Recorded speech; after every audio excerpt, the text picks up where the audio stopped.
নিখিল sir আমাদের মাঝে উপস্থিত আছেন, উপস্থিত ঢাকা মহানগরের নেতৃবৃন্দ, ওয়ার্ডের নেতৃবৃন্দ, কাউন্সিলর নেতৃবৃন্দ, সুদী আসসালামু আলাইকুম।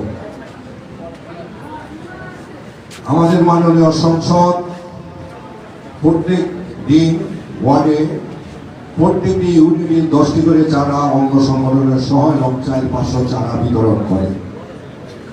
আমি আজকে মাননীয় সংসদের কাছে অনুরোধ করব, আমরা যারা নেতৃবৃন্দ আছি আমরা গাছ লাগাই কিনা।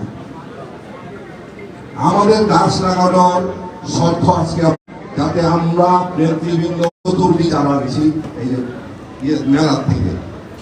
আজকে গাছ শুধু অক্সিজেনই দেয় না, যিনি গাছ লাগান তার ধৈর্য বেশি, কারণ গাছ আস্তে আস্তে বড় হয়। বিল্ডিং 2 বছরে করা যায়, কিন্তু গাছ 2 বছর। তাই আজকে প্রমাণ